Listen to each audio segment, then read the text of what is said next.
जहाँ किसी की मृत्यु के बाद वो मृत्यु ठहर जाती है, वो घर शमशान के जैसा ही होता है। साउथ वेस्ट जितना भारी होगा, जितना बंद होगा, उतने तुम सुरक्षित होगे। जब तक जियोगे नरक की पीड़ा, और जब मरोगे तो पीड़ा से मरोगे। तुम स्पिरिचुअल होना चाहते हो, नहीं होना चाहते, वो छोड़ दो। तुम सुखी होना चाहते हो, वो मुझे भी मालूम है, तुम्हें भी मालूम। अगर अपना जीवन बदलना चाहते हो कि तुम समर्पण करो या ना करो, 3 चीजें तुम्हें अपने जीवन में बदलनी चाहिए अगर तुम्हें जीवन अच्छे से जीना है। एक तो घर में तुम्हारे एंटिटीज और एंसिस्टर्स नहीं होने चाहिए, नहीं तो तुम्हारा घर शमशान है, और शमशान में कभी तुम ग्रस्त नहीं बसा सकते। जहाँ किसी की मृत्यु के बाद वो मृत्यु ठहर जाती है, वो घर शमशान के जैसा ही होता है। तो पहले तो पितृदोष नहीं होना चाहिए घर में। सेकेंड, घर का वास्तु 100% ठीक ना हो, लेकिन 60% तो ठीक होना चाहिए। घर के वास्तु में साउथ वेस्ट सबसे खतरनाक है। साउथ वेस्ट अगर खुला है तो नर्क भोग लोगे तुम। साउथ वेस्ट जितना भारी होगा, जितना बंद होगा, उतने तुम सुरक्षित होगे।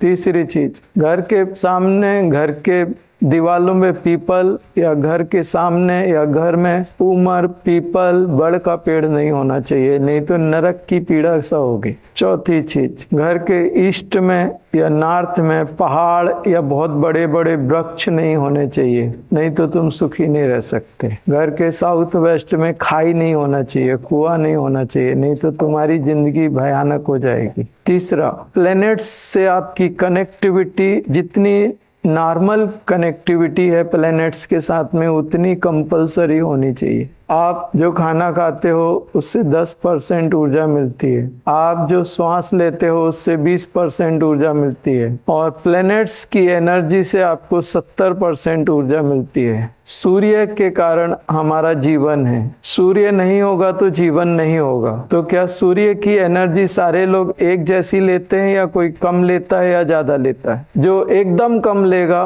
उसको प्रॉब्लम होगी। जरूरी नहीं है कि आप स्पिरिचुअल हो तभी आप सूर्य की एनर्जी ले सकते हो, जानवर भी लेता है सूर्य की एनर्जी। प्लैनेट्स से आपकी कनेक्टिविटी होनी चाहिए।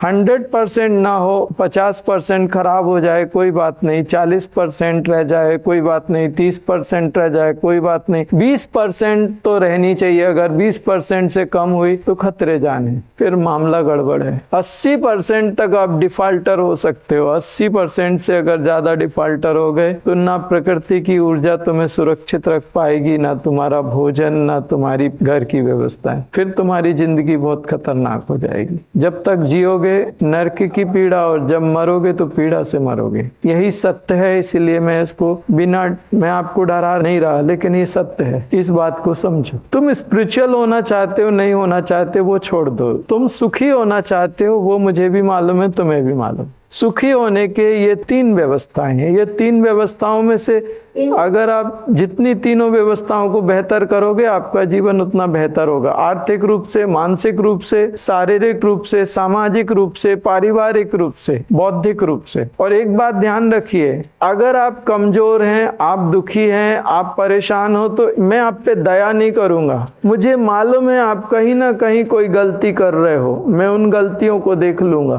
और मैं उन गलतियों को सुधारने की कोशिश करूंगा जिन गलतियों के कारण आपके जीवन में दरिद्रता आ रही है, या शरीर में पीड़ा आ रही है, या जीवन में तकलीफ आ रही है। मैं दया करने वाला बंदा थोड़ा कम हूँ, मैं कृपा करने वाला ज्यादा हूँ, इसलिए मुझसे दया की उम्मीद थोड़ी कम ही रखना। कई लोग सोचते हैं कि मैं रो दूंगा थोड़ा तो मुझे कोई दया वया नहीं आती, इसलिए मैं सिस्टम से परे नहीं जाना चाहता। सिस्टम कहता है कि प्रकृति के नियमों का पालन करो, आप शांत रहो, आप व्यवस्थित रहो, आपका जीवन व्यवस्थित होगा। जहां भी तुमने कोई गलती की है, प्रकृति वहां पे तुम्हें पनिश्ड करेगी। मेरे पास आने का फायदा ये है कि अपनी गलती सुधार लो, मैं प्रकृति को वहां रोक दूंगा, मैं कहूंगा रुक जा, उसने अपनी गलती सुधार दी, जान दे, अभी वो छोड़ देगी।